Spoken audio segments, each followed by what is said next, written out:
પ્રભુ ઈસુના જીવંત અને પવિત્ર ત્રિએક નામમાં વાલા ભાઈઓ અને બહેનો, આપ સર્વને લોગોસ બાઇબલ સ્ટડી તરફથી હું પ્રેમી સલામ પાઠવું છું.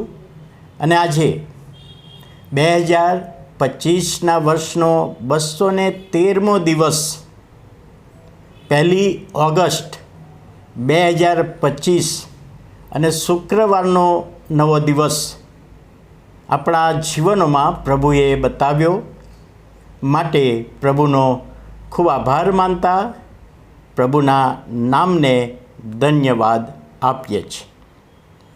સાવ નજીક છતાં સદાય દૂર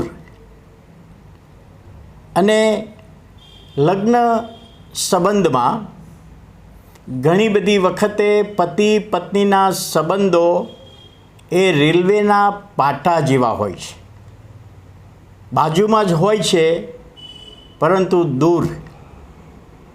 અને એવા લગ્ન સંબંધોમાં સૌથી વધારે જવાબદાર હોય તો પતિ કે પત્ની, તેમનું અહમ, તેમનું અભિમાન, પોતાના સ્વરૂપનું અભિમાન, પોતાના પગારનું અભિમાન કે પોતાના કુટુંબનું અભિમાન. લગ્ન નોંધણી કરતા રજિસ્ટ્રેશનની કચેરીમાં એક યુવક અને યુવતી લગ્ન માટે ગયા. કેટલાક આગેવાનો, વડીલો એમની સાથે હતા. અને લગ્ન વિધિ પૂરી થઈ એટલે રજિસ્ટ્રારે કહ્યું કે તમે બંને આ લગ્નથી જોડાયા છો, તો એમાં તમારે બંનેએ સહમતિ દર્શાવતી સહી કરવાની છે, સિગ્નેચર કરવાની છે. અને પહેલાં યુવતીએ સહી કરી અને રજિસ્ટ્રારે કહ્યું કે હવે તમારો હસબન્ડ એ લગ્ન રજિસ્ટરમાં સહી કરશે, પછી જ નોંધણી થશે. હસબન્ડે સહી કરી અને વાઈફે બૂમ પાડી, મારે છૂટાછેડા જોઈએ છે. રજિસ્ટ્રાર કહે છે હજુ તો તમારા લગ્નની સહી પણ સુકાઈ નથી અને આવું તો કોઈ જગ્યાએ બન્યું નથી કે લગ્નની 10 મિનિટ પછી છૂટાછેડા માગવામાં આવે. અને તમે શા માટે છૂટાછેડા માગો છો? જે એમના સગા અને વડીલો હતા એ 2-3 આગળ આવ્યા અને આ પત્નીને સમજાવ્યું કે વહુ બેટા, શા માટે તમે છૂટાછેડા તરત જ માગો છો? અને પત્નીએ કહ્યું કે તમે અમારા બંનેની સહી જુઓ એટલે તમને ખબર પડશે. અને પેલા વડીલે અને રજિસ્ટ્રારે બંનેની સહી જોઈ અને સહી જોઈને કહ્યું કે તમે બંને બરાબર સહી કરી છે, હવે તમારું લગ્ન રજિસ્ટર થઈ જશે. અને ત્યારે વડીલે કહ્યું કે તમારી સહીમાં અમને બીજી કોઈ સમજ પડતી નથી. અને પત્નીએ શું કહ્યું?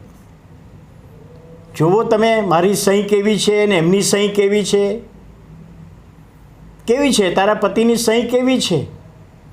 તો મારા કરતાં મોટા અક્ષરમાં એણે સહી કરી અને એવું બતાવવા માગે છે કે હું તારા કરતાં મોટો છું. એ અભિમાન બતાવે છે,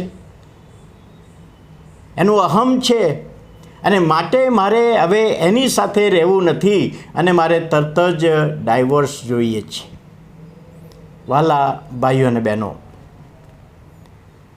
આ જ્યારે કોઈક જગ્યાએ પ્રગટ થયું ને વાંચ્યું ત્યારે પ્રભુનું વચન, એફેસીયોનો પત્ર 5મો અધ્યાય અને 21મી કલમથી આગળ પાઉલ પ્રેરિતે લગ્ન જીવન વિશે જે વચનો લખ્યા છે અને એમાં 2 બાબતો ઉપર ભાર મૂક્યો છે: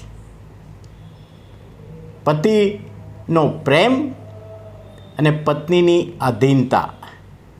આ 2 બાબતો લગ્ન જીવનમાં હશે તો એ લગ્ન જીવન પ્રભુમાં આશીર્વાદિત બનશે. પતિની જવાબદારી છે પ્રેમ કરવાની, પત્નીની જવાબદારી છે આધીન થવાનું.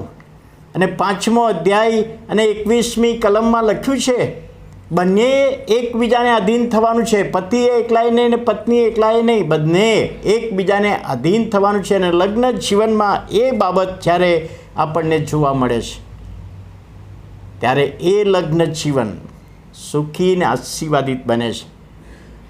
પ્રેમ ને આધીનતા ક્યારે આવે કે જ્યારે પ્રભુ ઈસુ ખ્રિસ્ત પરના વિશ્વાસમાં તેઓ દ્રઢ ને મજબૂત હોય, પ્રભુને ઓળખતા હોય, તો એમનું લગ્ન જીવન એ આશીર્વાદિત બને છે. સાવ નજીક છતાં સદાય દૂર રેલવેના પાટા જેવું એ લગ્ન જીવન નથી. સાથે રહીને, સાથે સુખમાં અને દુઃખમાં બધી જ બાબતોમાં સાથે રહેવાની બાબત છે. એક છત નીચે રહેતા હોય પરંતુ સાથે ને પાસે રહેવાનું છે. અને એ વિશ્વાસ પ્રભુ આપણા જીવનોમાં આપે છે. તો આવો આપણે પ્રાર્થના કરીએ.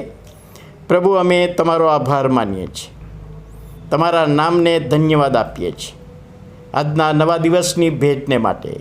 લગ્ન જીવનની જે અનિવાર્યતા કઈ બાબત છે તમે તમારા વચનો દ્વારા અમને બતાવી, માટે અમે આભાર માનતા, સ્તુતિ કરતા તમારા હાથોમાં સોંપાય છે. લગ્ન જીવનમાં પ્રેમને આધીનતાને અમે સમજીએ અને સ્વીકારીએ એ વિનંતી અને પ્રાર્થના ઈસુ અમારા પ્રભુના પવિત્ર ત્રિએક નામમાં સાંભળો, માન્ય કરો.